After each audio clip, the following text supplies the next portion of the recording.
Hello students, welcome back to our YouTube channel Adhunik digital classes.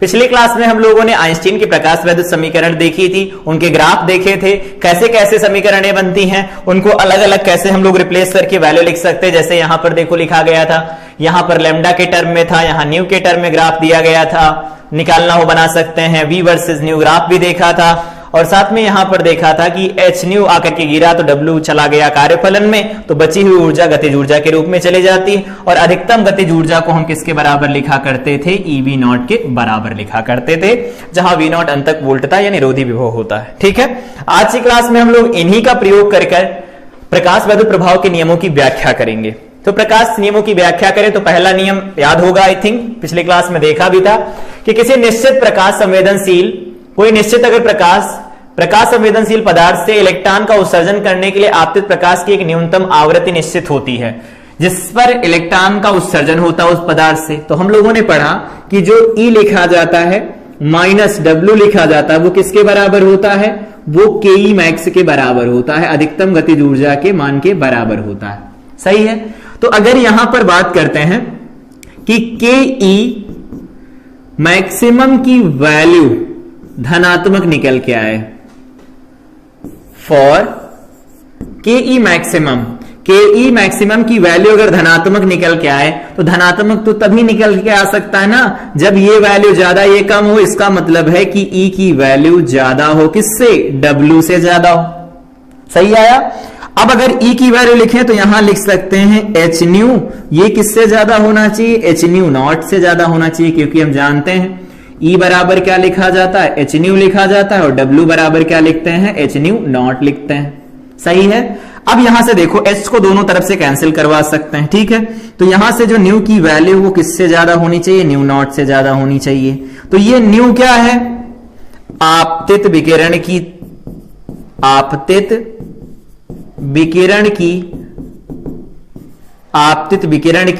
आवृत्ति है ये, और इसे क्या कहते हैं हम लोग? देहली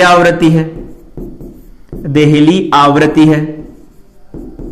तो यहां से ये बताओ, अगर बात कर लिया जाए कि न्यू नॉट की वैल्यू जो है वो ज्यादा हो रही है तो ठीक है, ज्यादा हो रही ठीक है, तो न्यू जो आ रहा है अगर न्यू नॉट से बड़ा होगा उसी केस में उस धातु पृष्ठ से इलेक्ट्रॉन का उत्सर्जन होता है। अगर ऐसा नहीं होगा तो इलेक्ट्रॉन नहीं निकलेंगे।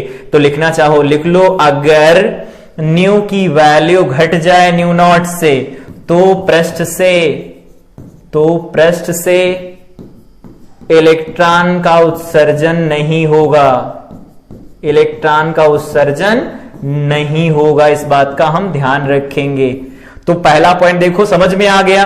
आइंस्टीन की प्रकाश वैद्युत समीकरण लगा करके कितनी आसानी से पहले पॉइंट को समझ लिया कि गतिज ऊर्जा ऋणात्मक नहीं होती। इसका मतलब E का मान W से ज्यादा हो, W से ज्यादा होगा उस केस में जो आवृत्ति होती है वो देहली आवृत्ति से ज्यादा होनी चाहिए। पहला पॉइंट समझ में आया।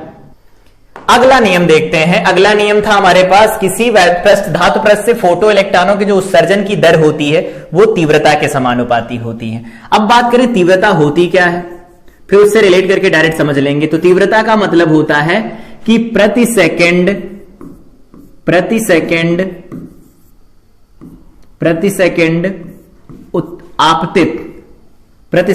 आपतित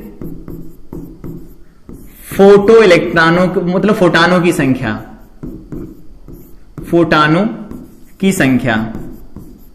प्रति सेकंड उत्सर्जित आपतित फोटानों की संख्या। तो अगर तीव्रता का मान बढ़ेगा, यहां से देखो, अगर I की वैल्यू बढ़ाई जाएगी, तीव्रता का मान बढ़ेगा, तो उस केस में आपतित होने वाले फोटानों की संख्या बढ़ेगी, फलस्वरूप इलेक्ट्रॉन का उत्सर्जन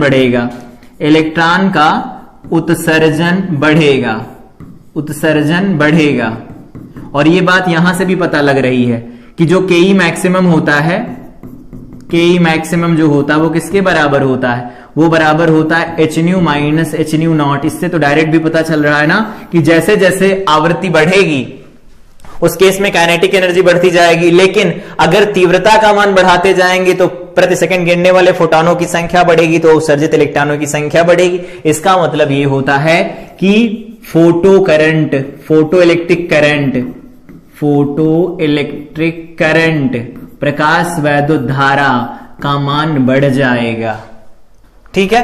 दूसरा पॉइंट क्या दिया था, किसी धातु के पृष्ठ से फोटो इलेक्ट्रॉनों के जो उत्सर्जन की दर होती आवृत्ति पर निर्भर नहीं करती। तो आवृत्ति पर निर्भर नहीं करती, वाकई में निर्भर नहीं करती। देखो क्या होता है, के ई मैक्स लिखा जाता है, ऊपर वाली समीकरण दोबारा लिख दो, क्या लिखते हैं, H new minus new not लिखा जाता है। क्या बताओ इसमें यहां पर आवृत्ति तीव्रता है, नहीं है, तो वही कह रहे हैं फोटो इलेक्ट्रॉनों के उत्सर्जन की दर आवृत्ति पर निर्भर नहीं करती। जितने जो दर होगी, जैसे जैसे नंबर ऑफ इलेक्ट्रॉन निकलेंगे, जितने नंबर ऑफ फोटॉन गिरेंगे उतने नंबर ऑफ इलेक्ट्रॉन तो निकलेंगे ना, उसी के रेशियो में। तो वही निर्भर करता है, हर बार जब निकले जरूरी तो नहीं, लेकिन कुछ ना कुछ परसेंटेज होगा, कुछ ना कुछ उसकी दक्षता होगी जो निकल रहे होंगे। जैसे 100 फोटॉन गिरे तो उस केस में मान लेते 50 इलेक्ट्रॉन निकल रहे हैं, तो अगर 200 गिरेंगे तो उस केस में नंबर ऑफ इलेक्ट्रॉन जो उत्सर्जित हो रहे हैं वो बढ़ जाएंगे। लेकिन वही ये पॉइंट लिख रहे हैं कि धातु पृष्ठ से जो फोटो इलेक्ट्रॉनों की उत्सर्जन की जो दर होती वो आवृत्ति पर निर्भर नहीं करती। आवृत्ति तो ऊर्जा है ना, एच न्यू के साथ उसकी ऊर्जा लिख रहे हैं, तो वो ऊर्जा है, और ऊर्जा इस बात पर निर्भर नहीं करती कि जो हम आवृत्ति से रिलेट करें तो फोटो इलेक्ट्रॉनों के उत्सर्जन की दर आवृत्ति पर निर्भर नहीं करती।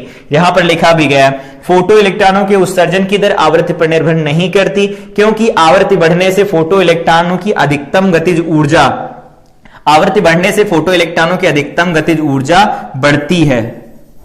अधिकतम गतिज ऊर्जा बढ़ती है। आवृत्ति जैसे जैसे बढ़ती जाएगी, जैसे जैसे आवृत्ति बढ़ती जाएगी अधिकतम गतिज ऊर्जा का मान बढ़ेगा ना, तो वही है। लेकिन यहां पर फोटो इलेक्ट्रॉनों के उत्सर्जन की जो दर होती है वो आवृत्ति पर निर्भर नहीं करती, अधिकतम गतिज ऊर्जा आवृत्ति पर निर्भर करती है, ध्यान रखेंगे। अगला पॉइंट दे रखा है, किसी धातु पृष्ठ से उत्सर्जित फोटो इलेक्ट्रॉनों की अधिकतम गतिज ऊर्जा आवृत्ति तथा धातु के कार्यफलन पर निर्भर करती है। समझाना क्या, यहां से देखो सही बात पूरी लिखी गई है कि जो भी के ई मैक्स होता है, एक ही समीकरण है उसी से बार बार समझाना है। के ई मैक्स जो होता है वो क्या लिखा जाता है, वो लिखा जाता है यहां पर E माइनस का W लिखा जाता है, या फिर इसको हम ऐसे लिख देते हैं एच न्यू माइनस का W लिखा जाता है। ये क्या हो जाता है, के ई मैक्सिमम हो जाता है, तो ये के ई मैक्सिमम हो जाता है। अब बता दो के ई मैक्सिमम किस पर निर्भर कर रही है, न्यू पर, और किस पर निर्भर कर रही है, डब्ल्यू के ऊपर निर्भर कर रही है। तो वही पॉइंट है, किसी धातु पृष्ठ से उत्सर्जित फोटो इलेक्ट्रॉनों की अधिकतम गतिज ऊर्जा आवृत्ति तथा धातु की प्रकृति पर निर्भर करती है। मतलब अगर कोई ऐसी धातु है जैसे लिथियम हो गया, सोडियम हो गया, सीजियम हो गया, या ऐसी धातु में होती जिनका कार्यफलन बहुत कम होता है, और कार्यफलन की वैल्यू बहुत कम होने के केस में हम ये लिख सकते हैं कि जो भी वहां पर इलेक्ट्रॉन उत्सर्जित हो रहे होंगे उनके लिए हमें कम ऊर्जा सप्लाई करनी पड़ेगी। फलस्वरूप क्या होगा, ज्यादा से ज्यादा इलेक्ट्रॉन उस सतह से उत्सर्जित हो पाएंगे। तो ये पॉइंट क्लियर हुआ यहां से।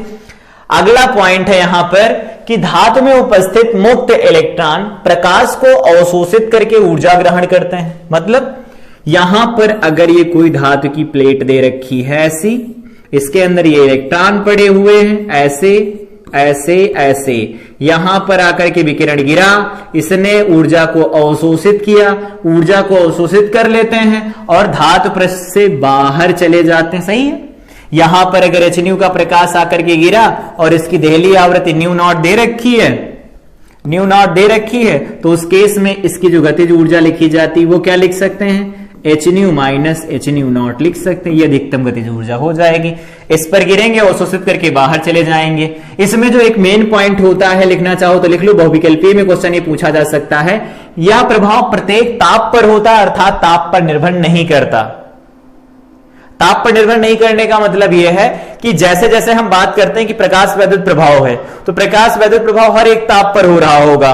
ताप कम करे या ताप ज्यादा करे वो तो निर्भर करेगा इलेक्ट्रॉनों के ऊपर ना। तो जैसे जैसे हम उसकी ऊर्जा बढ़ाएंगे, अब ये कह सकते हैं कि अगर कोई धातु सतह उसको गर्म भी कर रहे हैं, उस पर विकिरण भी रहा करके गिर रहे हैं, तो विकिरण से जो निकलते हैं इलेक्ट्रॉन उनको हम फोटो इलेक्ट्रॉन कहते हैं ना। गर्म करने से जो इलेक्ट्रॉन निकलेंगे वो तो तापायनिक उत्सर्जन होगा ना। तो दोनों को रिलेट नहीं करेंगे, अलग अलग रखेंगे। तो इलेक्ट्रॉनों के जो उत्सर्जन की दर होती विकिरण द्वारा, उसी को प्रकाश वैद्युत प्रभाव कहा जाता है। वहां जो इलेक्ट्रॉन उत्सर्जित होते हैं उन्हें फोटो इलेक्ट्रॉन कहते हैं। तो उन फोटो इलेक्ट्रॉनों की दर जो होगी वो ताप पर निर्भर नहीं करती। इसका मतलब है प्रत्येक ताप के ऊपर ये प्रकाश वैद्युत प्रभाव हमें देखने को मिलेगा। याद रहेगा, याद रहना चाहिए। अगला पॉइंट है, किसी धातु पृष्ठ पर आपतित प्रकाश, कोई भी धातु पृष्ठ उस पर आपतित प्रकाश, पृष्ठ से फोटो इलेक्ट्रॉन के उत्सर्जन के मध्य कोई समय पश्चता नहीं होती। ठीक है, इसका क्या मतलब है? इसका मतलब यह है कि जैसे हम लोग अभी बात कर रहे हैं कि ये हमारे पास धातु पृष्ठ है, इसके अंदर इलेक्ट्रॉन्स हैं, यहां पर धातु पृष्ठ है, इसके अंदर इलेक्ट्रॉन भरे हुए हैं, ऐसे मुक्त इलेक्ट्रॉन खूब सारे होते हैं, यहां पर आकर के गिरेगा, यहां पर मान लेते हैं केवल एक फोटान है, ये एक फोटान। तो अगर एक फोटान आकर के गिरेगा तो उसे केवल एक इलेक्ट्रॉन अवशोषित कर सकता है और बाहर जा सकता है। मतलब कि अगर हम फोटान को कण माने तो ये कण है, आगे जस्टिफाई करेंगे कण है, तरंग है, कैसा है, डी ब्रॉगली आएंगे तब बात करेंगे, लेकिन यहां पर बात कर रहे हैं कि जो फोटान आकर के गिरेगा तो एक फोटान अपनी ऊर्जा केवल एक इलेक्ट्रॉन को दे सकता है, वो इलेक्ट्रॉन उस ऊर्जा को अवशोषित करेगा, अवशोषित होने के बाद वो तुरंत एक्साइट होकर के बाहर चला जाएगा, उत्तेजित होकर के बाहर चला जाएगा। तो वही पॉइंट यहां पर लिखा गया है, एक फोटान केवल एक ही इलेक्ट्रॉन को ऊर्जा दे सकता है। कारण क्या है? फोटान भी बहुत छोटा कण है, इलेक्ट्रॉन भी बहुत छोटा कण है, तो जब वो टकराएगा तो कण और कण की टक्कर होगी तो उस कण को ही ऊर्जा सप्लाई करेगा, तो एक जिस इलेक्ट्रॉन के साथ टकराएगा उस इलेक्ट्रॉन को ऊर्जा दे देगा, और जब इलेक्ट्रॉन को ऊर्जा देगा तो वही लिखा गया, एक इलेक्ट्रॉन एक समय में केवल एक ही फोटान की ऊर्जा अवशोषित कर सकता है। ऐसा नहीं कि अलग अलग इलेक्ट्रॉन, मतलब जो इलेक्ट्रॉन है वो अलग अलग जो फोटान गिर रहे हैं उनसे सारी ऊर्जा अवशोषित कर ले, एक फोटान की ऊर्जा केवल एक इलेक्ट्रॉन अवशोषित कर सकता है। ऐसा नहीं 3-4 इलेक्ट्रॉन मिलकर के एक फोटान की ऊर्जा को अवशोषित कर रहे हैं, क्योंकि कणों के मध्य यहां पर इंटरैक्शन होगा, द्रव्य के मध्य अन्योन्य क्रिया हो रही है। फिजिक्स ही पूरी यही होती है कि द्रव्य के मध्य अन्योन्य क्रिया, ऊर्जा का पुनर्वितरण, इन सब का अध्ययन फिजिक्स होता है ना। तो वही पॉइंट ये है कि इलेक्ट्रॉन एक कण है, फोटान भी एक कण है, और कण के मध्य जो अन्योन्य क्रिया होती है वो दो कणों के मध्य ही तो होती है। ऐसा तो है नहीं एक कण और पूरे कणों के समूह के मध्य हो, तो कणों और कणों के मध्य जो अन्योन्य क्रिया होती है उसके आधार पर ये हम कह सकते हैं कि एक इलेक्ट्रॉन केवल एक ही फोटान की ऊर्जा को अवशोषित कर पाएगा। तो जब भी कभी किसी धातु पृष्ठ से इलेक्ट्रॉन का उत्सर्जन होगा, उस केस में धातु की सतह से जो इलेक्ट्रॉन निकलेंगे और जो फोटान सतह पर आकर के गिरेंगे, इनके बीच में कोई समय पश्चता नहीं होगी, कोई टाइम का लैगिंग नहीं होती। ठीक है, इसको भी यहां से समझ सकते हैं। तो इस तरह से हम प्रकाश वैद्युत प्रभाव के नियमों की व्याख्या कर सकते हैं।